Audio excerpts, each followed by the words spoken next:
Você já ouviu o versículo que diz: é mais fácil passar um camelo pelo fundo de uma agulha do que um rico entrar no reino de Deus?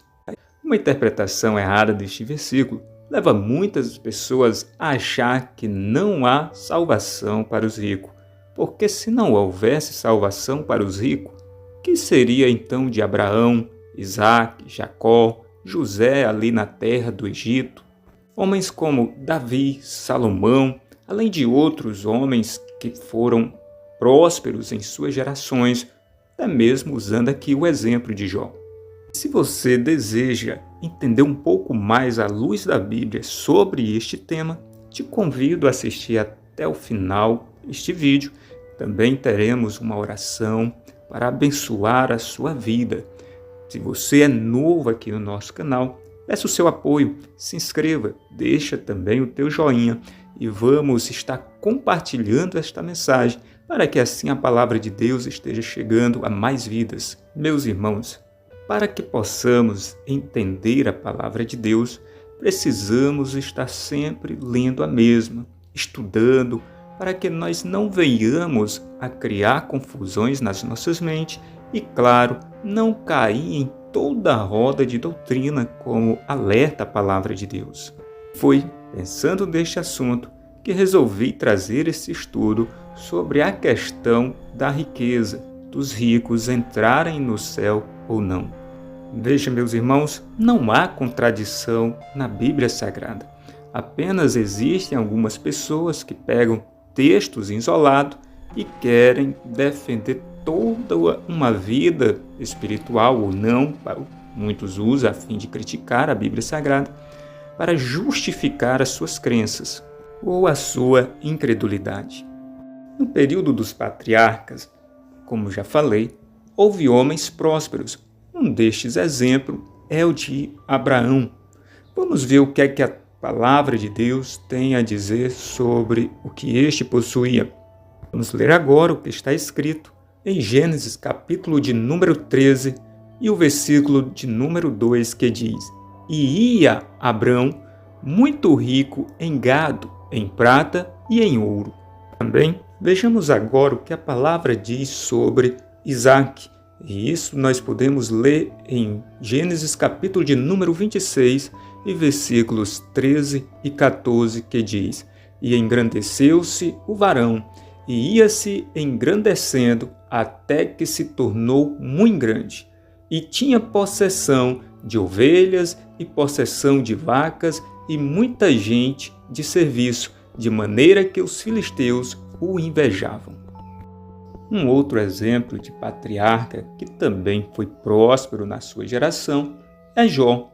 Veja o que está escrito no livro do mesmo, no capítulo de número 1 e o versículo de número 3, que diz: E era o seu gado 7.000 ovelhas e 3.000 camelos e 500 juntas de bois e 500 jumentas. Era também muitíssima gente ao seu serviço, de maneira que este homem era maior do que todos os do Oriente.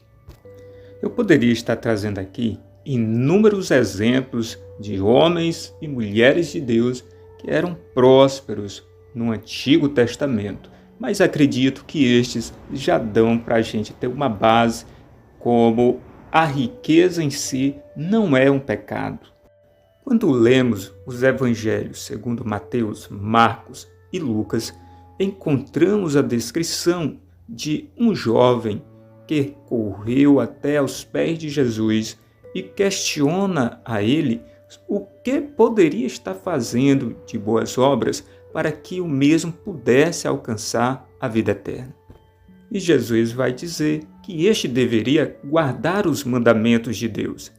E ele questiona quais, e Jesus então relata: não matarás, não cometerás adultérios, não furtarás, não dirás falso testemunho, honra teu pai e a tua mãe, e amarás o teu próximo como a ti mesmo. Vejam, meus irmãos, o mal não está em possuir riquezas, mas sim em confiar nestas acima de Deus. Vamos ver agora os perigos que se esconde por detrás de um coração avarento. Vemos agora o que está escrito em Lucas, capítulo de número 8 e o versículo de número 14, que diz: E a que caiu entre espinhos, esses são os que ouviram e, indo por diante, são sufocados com os cuidados e riquezas e deleites da vida, e não dão fruto com perfeição. E, meus amados irmãos, quantos hoje não deixaram Jesus ou pararam de fazer a obra com perfeição para então estar correndo atrás das riquezas? Não são poucos os cantores e pregadores que cobram altos cachês para estarem pregando ou cantando nas igrejas. Vamos ler também agora o que está escrito em 1 Timóteo, capítulo de número 6 e o versículo de número 9 e 10, que diz: Mas os que querem ser ricos caem em tentação e em laço e em muitas concupiscências loucas e nocivas, que submergem os homens na perdição e ruína, porque o amor do dinheiro é a raiz de toda espécie de males, e nessa cobiça alguns se desviaram da fé e se transpassaram a si mesmo com muitas dores. Então, meus irmãos, como podemos ver, o perigo é a avareza, a pessoa querer enricar a todo custo. Também em Tiago encontramos uma dura crítica de Deus aos ricos por meio das palavras do servo do Senhor. Vamos que diz Tiago, capítulo de número 5, versículo 3 e 4, que diz: O vosso ouro e a vossa prata se enferrujaram, e a sua ferrugem dará testemunho contra vós, e comerá como fogo a vossa carne. Entesourastes para os últimos dias.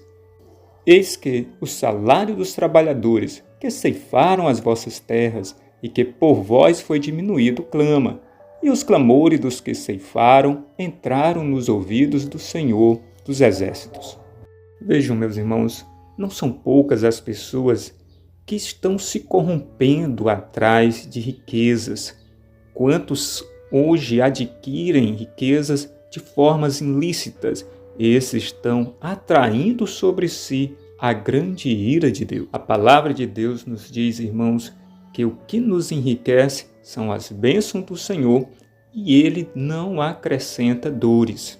Eles que já foram abençoados e hoje estão num patamar melhor de vida, Deus não os abençoa para que fiquem apenas nas mãos destes, mas para que estes também ajude aquele que passa por necessidade. Não esqueça, somos salvos porque Deus nos salvou por meio da pessoa do Senhor Jesus Cristo.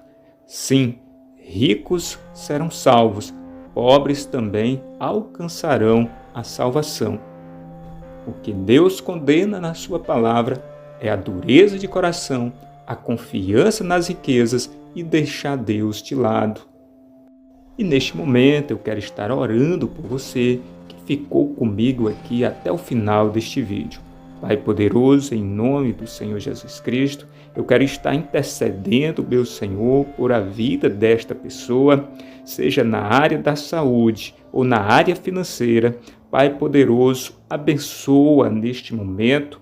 Pai amado, supra as necessidades desta pessoa que me ouve.